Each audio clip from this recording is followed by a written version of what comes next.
한 번에 한 인생씩. 진짜 큰일을 하는 방법은 어이없을 정도로 사소한 일부터 시작하는 것에 있다. 폴 그레이엄. 성공한 기업들의 이야기를 들어보면 그 시작이 얼마나 초라했는지 잊기 쉽다. 대개 많아봐야 몇 명의 사람들이 모인 팀이 시작이었다. 지금 눈앞에 보이는 성공을 모방하겠다는 마음의 목표를 설정하다 보면은 현재 우리 모습에서 몇 단계 앞서 있는 기업이나 역할을 노리기 마련이다. 그러다가 원하는 목표를 손에 넣기까지 너무 오래 걸리는 사실에 좌절한다.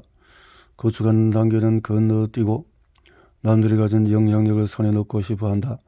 당장 성공을 원한다. 기업가들뿐만 아니라 큰 팀과 기업에 속하는 사람들도 마찬가지다. 꼭대기 층에 자리 잡은 화려한 사무실은 분명히 그 나름의 매력이 있다. 하고 싶은 아는 일은 전부 남에게 시킬 수 있는 힘을 줄 것 같고 사람을 거느릴 수 있을 것처럼 보인다. 현재 일상 업무에 시달리지 않아도 될지 모른다. 흔히 플랫폼이나 무대로 표현되는 범위에는 전망 좋은 사무실과 엄청난 영업 실적, 대기업 넓은 인맥 같은 것들이 포함된다.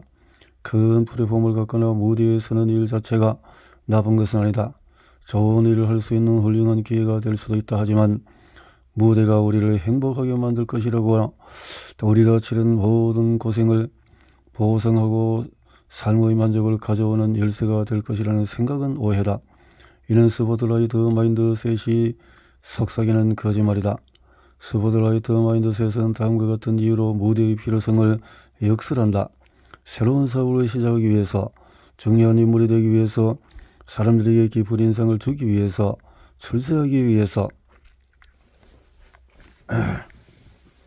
하지만 시크릿 소사이어티 회원들은 무대에 개의치 않는다. 한 번에 한 인생씩 초점을 맞춘다. 그렇게 하면 사람을 깜짝 놀랄 만한 곳으로 이끌 수 있다. 내 친구 존 에이커프는 머릿속에서 계속 반복되는 생각을 가리켜서 사운드 트랙이라고 부른다. 만약에 머릿속에 나에게는 플랫폼, 무대가 필요해. 내 인생이 중요해지면 수많은 사람들을 감동시켜야 해. 같은 생각이 계속 맴돈다면 여러분 영원히 불행의 회전목마에서 내리지 못할 것이다. 하지만 다른 선택지도 있다. 에이커프가 자신의 생각이 필요해서 추진하듯이 여러분은 망가진 사운드 트랙을 새로운 사운드 트랙으로 교체할 수 있다. 한 번에 한 인생씩 그것으로 충분해 라는 말을 스스로에게 되뇌일 수 있다. 결말을 미리 밝히는 셈이지만 사실 이것이 이번 장의 핵심이다. 시크릿 소사이티 회원들의 이런 사고방식을 채택했고 여러분도 이런 식으로 생각할 수가 있다. 세월이 흐르면서 한 번에 한 인생씩이라는 접근 방식은 발전하게 될 것이고 언젠가 여러분은 큰 기업이나 팀을 운영하게 될 것이다. 직접 만들어 나갈 운영 기반을 떠올려보자. 여러분은 자기 세력에 미치는 범위의 크기보다 각 개인과 소통하는 깊이에 더 초점을 맞출 것이다. 그러면서 목표를 달성하게 될 것이다. 먼저 시크릿 소사이어티 회원인 블레이크 마이코스키 이야기를 들려주고자 한다. 마이코스키가 세운 회사 탐스가 어떻게 단순한 아이디어에서 출발해서 세계에서 가장 빠르게 성장하는 신발 브랜드로 성장했는지 이야기할 것이다. 어떻게? 한 번에 한 인생씩. 변화의 시작은 단순하다. 마이코스키는 글로벌 신발 브랜드를 시작하려고 생각한 적이 없었다. 계속해서 새로운 기업을 설계해온 마이코스키는 20대 중반에 이미 다양한 사업을 시작했다. 이 기업들 중에서 하나를 운영하던 중에서 휴식이 필요하다고 느낀 그는 폴로 경기를 배우려고 아르헨티나로 갔다. 아르헨티나로 온 지 몇 주가 지났을 때 마이코스키는 와인바에서 두 여성의 대화를 듣게 되었다. 그는 두 사람에게 들어가서 아르헨티나에서 무슨 일을 하고 있는지 물었고 그들은 신발을 기부하는 일을 한다고 대답했다. 이들은 부에노스아이레스의 보유층 가정에서 곱게 쓴 신발들을 모아 근교 마을에 사는 빈곤층 아이들에게 나누어줬다. 이 마을에는 가족 수만큼 신발을 갖고 있지 않은 가정이 많아서 아이들이 신발을 번갈아가며 신었고 학교도 번갈아가며 갈 수밖에 없었다. 이들은 마이코스키의 에게 기부 행사에 참여할 생각이 있는지를 물었고 그는 바로 다음 주에 참가했다. 이때만 해도 그는 자기 인생을 영영 바꿔버릴 경험을 하게 될 것이라고는 생각하지 못했다. 그날 밤에 마이코스키는 자기에게 폴로를 가르쳐 주던 강사 알레호에게 그 경험을 전부 이야기했다. 빈곤층 가정들이 겪고 있는 난관부터 신발 한 켤레가 가져오는 변화까지 모든 내용을 공유했다. 이야기를 들은 알레호는 마이코스키에 잊을 수 없는 질문을 했다. 그 신발들이 닳거나 아이들 발이 자라면 어떻게 하죠? 마이코스키의 아이디어가 떠올랐다. 미국에서 누군가 신발 한 켤레를 팔고 그 구매 금액으로 어려운 누군가에게 신발 한 켤레를 선물한다면 어떨까? 단순하지만 참신한 개념이었다. 이 아이디어가 비즈니스 환경에 대단한 충격을 주려고 의도를 가진 것은 전혀 아니었다. 마이코스키는 그저 미국 사람들에게 신발 팔아서 번 돈으로 신발 250켤레를 마련해서 다가오는 크리스마스에 자기가 방문했던 아르헨티나 마을로 돌아가 아이들에게 한 켤레씩 나눠주려고 했을 뿐이었다.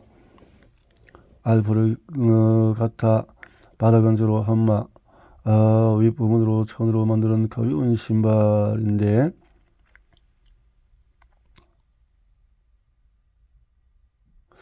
마이코스키는 이 신발이 잘 팔릴 것이라고 직감했다. 그는 아르헨티나 신발 제작자들과 협력해서 샘플을 몇 가지 만든 다음에 250켤레를 가지고 로스앤젤레스로 가는 비행기에 올랐다. 마이코스키는 이 부업을 가리켜서 사적이고 신나는 자선실험이라고 불렀다.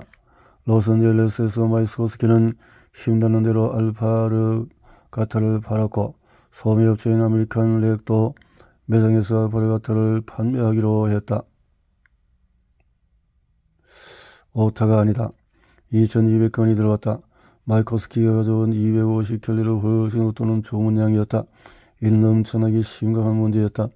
마이코스키는 아르헨티나로 다시 날아가서 샘플을 만들었던 신발 제작처 한 곳으로 향했고 대단히 중요한 세 단어를 말했다. 무초스, 사보토스, 라피토. 많은 신발을 빨리. 밀려든 첫 주문을 채우기까지 몇 줄이 걸렸고 마이코스키는 신발 바닥으로 황마고 윗부분은 천으로 만드는 가벼운 신발인데 서비스를 감당하기 위해서 미치듯이 도움을 요청했다. 신발사업은 금방 큰 인기를 얻고 이후로도 계속 성공 가도를 달렸다. 덕분에 첫 번째 신발 수송 250켤레가 훨씬 넘어선 1만 켤레를 나눠줄 수 있었다. 타임스를 처음으로 세상에 알린 매체는 로스앤젤레스 타임스였지만 얼마 지나지 않아서 패션지가 특집 기사를 다루면서 엄청난 인기를 끌게 되었다. 타임스는 출시 첫 해에 30만 달러, 이듬해에 300만 달러, 3년 차에는 1,500만 달러, 4년 차에는 6천만 달러에 달하는 수익을 올렸고 7년 만에 4억 5천만 달러를 벌어들였다. 마이코스키는 우리는 전 세계에서 가장 빠르게 성장하는 신발 회사가 되었습니다. 미치듯 한 성장세였죠라고 설명했다. 1:1 규모라는 참신한 비즈니스 모델은 한 번에 한 아이와 한 마을을 영향을 미칠 수 있었다. 어떤 지표로 보더라도 마이코스키는 성공을 거뒀다 하지만은 그는 스포트라이트를 받겠다는 일념으로 성공을 거둔 것이 아니었다. 또한 신발을 9,500만 켤레 판매하겠다거나 제품 절반을 기부한다는 잠실한 비즈니스 모델로 패션업계에 지각 변동을 일으키겠다는 목표도 설정하지 않았다. 그런데도 이 두 가지 일이 실제로 일어났다. 아무런 기반 없이 시작한 일로 이룬 성과였다. 마이코스키는 한 마을의 아이들에게 신발을 나눠주겠다는 마음으로 움직였고 그 일이 어떻게 될지 상관하지 않고 무작정 뛰어들었다. 시각화한다.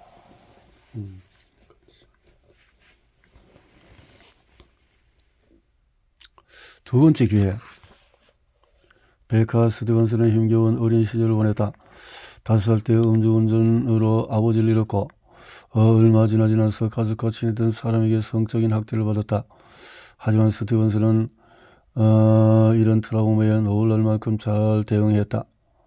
1997년 당시 30대 중반이었던 스티븐스는 여성 노숙자 몇 명과 친구가 됐다. 스티븐스는 그 노숙자들이 상처를 치유할 수 있도록 돕고 싶었다. 기금을 모아서 내시부에 있는 집안치를 여성 노숙자 5명에게 나눠주고 길거리 생활에서 벗어난 그들은 치유 여정에 나섰다. 합숙 생활을 시작한 지 몇 년이 흐르면서 그들은 순조롭게 회복했지만 경제적으로 자립하는 데는 어려움을 겪었다. 전과 기록이 있는 사람이 일자리를 구하는 것은 거의 불가능한 일이었다. 그래서 스티븐스는 이 집에 사는 이들과 몇몇 자원봉사자들을 모아 교회 지하실에서 양초를 만들어 판매하는 소득을 올리기 시작했다. 2001년에는 시슬팜스라는 이름으로 정식으로 사업체를 개시했다.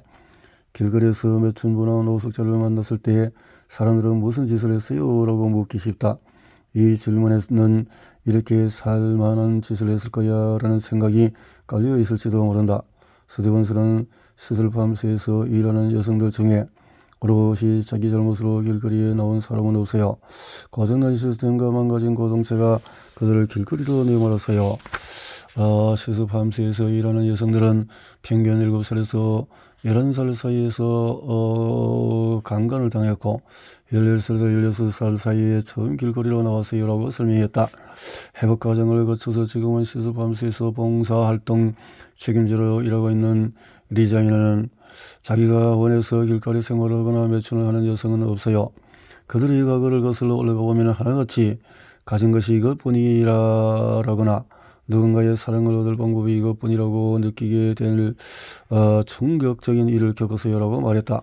시슬팜스는 독특한 방법으로 접근했다. 그들은 무슨 짓을 했지요? 라고 묻지 않는다. 그 대신 무슨 일이 있었어요? 라고 묻는다.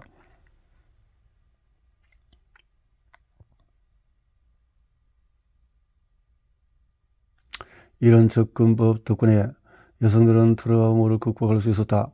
스티븐스는 그들이 인생에서 두 번째 기회를 누릴 자격이 있다는 근본적인 믿음을 갖고 있다. 그는 하지만 내가 놀랍다고 느끼는 부분은 우리가 돌보는 여성 대부분에게 이번이 살면서 얻은 첫 번째 기회였다는 사실이에요. 그들은 한 번도 공정한 기회를 가져본 적이 없어요. 아무도 어떤 공동체가 그들에게 지금이 기회입니다 라고 말해준 것도 처음일 거예요 라고 말했다. 1997년에 여성 5명이 한 집에서 공동생활을 하면서 시작한 이 사업은 시간이 지나면서 점점 규모가 커졌다. 지금 시슬팜스 네트워크는 미국 전역에서 여성 생존자들이 무료로 장기간 사용할 수 있는 침대 600여 개를 갖춰놓고 있다.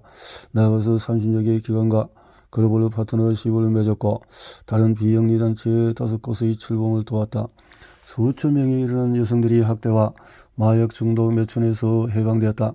시슬팜스는 수요일 아침마다 샬럿 애비뉴 51번가에 열리는 아침 명상 행사를 일반인들에게 공개한다. 10명이 모이든 50명이 모이든 간에 모두가 방 안에서 둘러서서 한가운데 촛불을 켠다. 그런 다음에 모두가 입을 모아서 우리는 아직 밖에서 고통받으며 집으로 가는 길을 찾고 있는 여성을 위해서 촛불을 밝힙니다. 우리는 선택의 여지가 없이 태어나자마자 중독으로 내몰려 아이들을 위해서 촛불을 밝힙니다. 우리는 칠흑같이 어두운 밤을 헤치고 나와야 하는 여성을 위해서 촛불을 밝힙니다 라고 말한다. 나도 수요 명상에 몇 차례 참여한 적이 있는데 갈 때마다 가길 잘했다고 생각한다. 이곳에서는 짧은 시간 안에 정말로 중요한 것이 무엇인지 제대로 알게 된다. 거리에서 벗어나 회복이라는 힘든 과정에 들어선 용기 있는 사람들을 만나면 기운이 난다. 명상이 끝나고 나면 처음 온 사람들은 생산시설 견학에는 초대받는다. 프로그램에 참여하고 있거나 최근에 졸업한 여성 중에 한 명이 견학을 이끌면서 시슬팜스 제품의 제조 과정을 보여준다.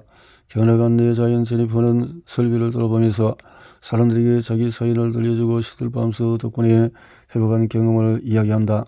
한때 나는 명상에 처음 참석하는 사람을 데리고 가서 이 초행자 견학에 끼고는 했다. 나는 제니퍼와 금방 친구가 되었다. 제니퍼에게 이야기를 들으면서 나는 시슬팜스가 이 여성 공동체에 미치는 영향력의 깊이를 이해하기 시작했다.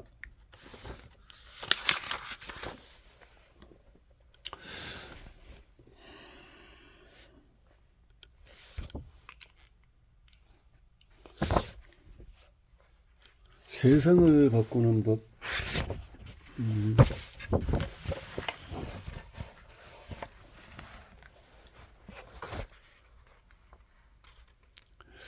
배가 스티븐스를 만나기 전에 제니퍼는 차에서 생활하며 오하이오주 데이턴 길거리를 떠돌았다.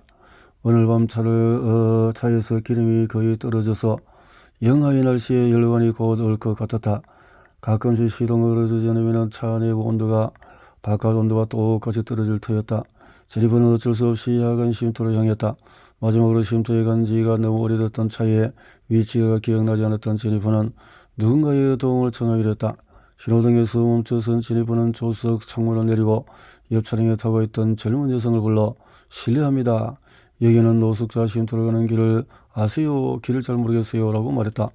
그때 정말 예상치도 못했던 대답이 돌아왔다. 엄마 나 잘못 바라보겠어? 제니퍼는 가슴이 철렁 내려앉았다. 그는 자기 딸을 알아보지 못했다. 그뿐만 아니라 길거리 생활을 하다 보니 자기 딸이 운전을 할 수 있을 만큼 나이를 먹었다는 사실조차 모르고 있었다.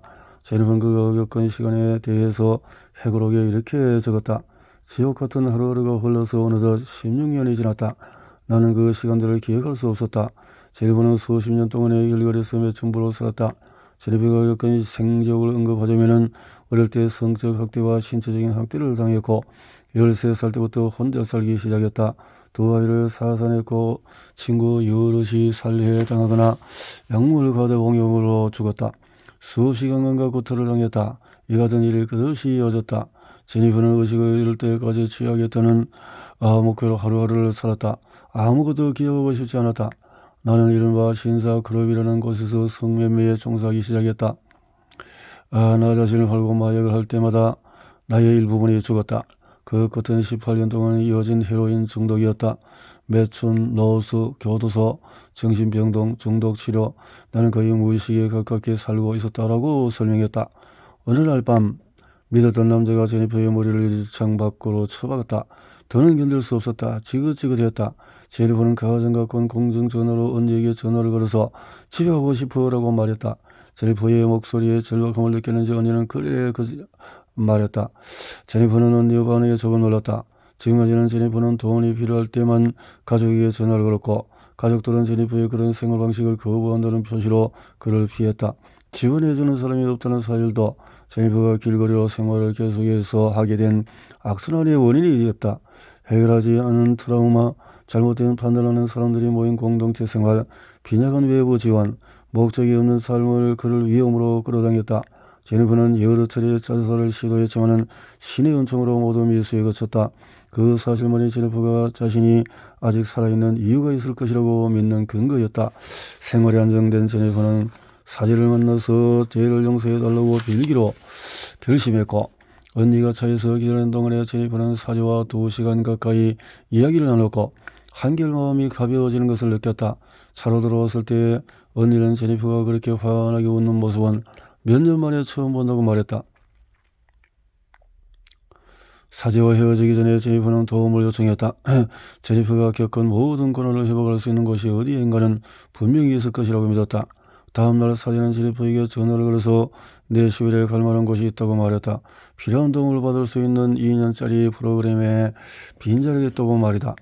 제니퍼는 회의적이었다. 전에도 그런 곳에 가본 적이 있었지만 결국에는 회복센터들이 임대료를 청구했고 그러면 길거리로 다시 내몰릴 수밖에 없었다.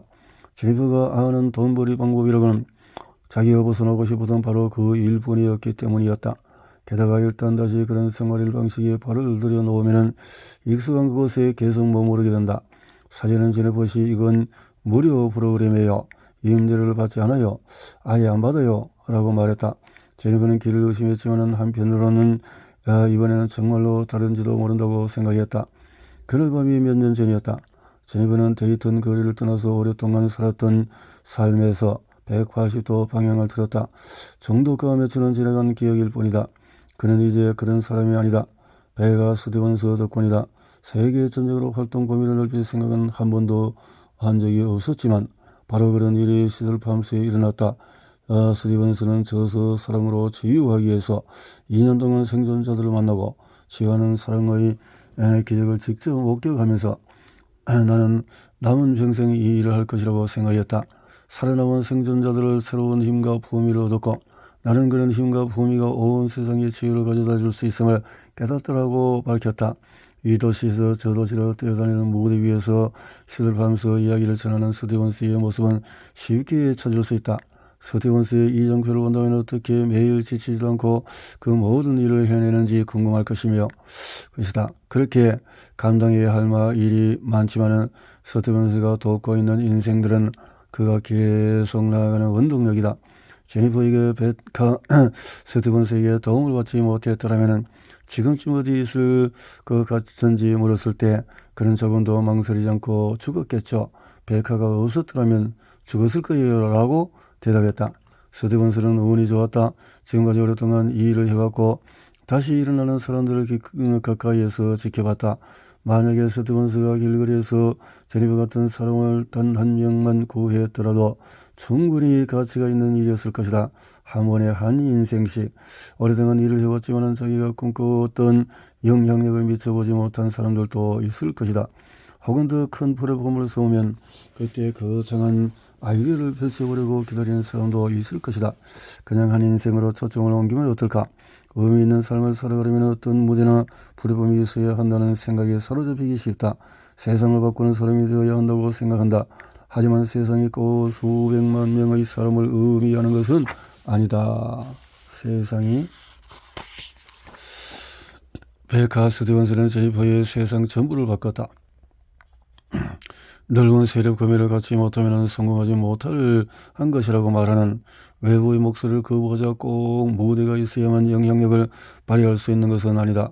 한 번에 한 인생씩 그것으로 충분하다. 한 번에 한 인생씩. 무대는 없었다. 잘 돌아가던 중에 뮤지션 드루 홀컴이 팟캐스트에서 대학 학위 논문 주제를 언급하는 것을 들었다. 그는 어린 시절 이야기를 조금 하더니 특수교육이 필요한 장애인 형과 함께 자랐다고 말했다. 그는 형을 언급하면서 내 대학 논문 주제는 한 사람의 삶이 공동체에 미치는 영향력이었습니다. 라고 말했다. 나는 드루 홀컴을 오랫동안 알고 지냈지만 가족에 대해서는 잘 몰랐다. 나는 그의 학위 논문을 찾아낸 다음에 그에게 전화를 걸어서 자세히 물어봤다. 드루의 형인 제이는 2분 척추라는 선천적인 장애라고 태어났다. 2분 척추는 아기의 척수가 제대로 발달하지 못해서 장애를 유발할 수 있는 증상이다. 움직임이나 기능을 제한해서 평생 휠체어에 의지해야 하는 경우도 있다.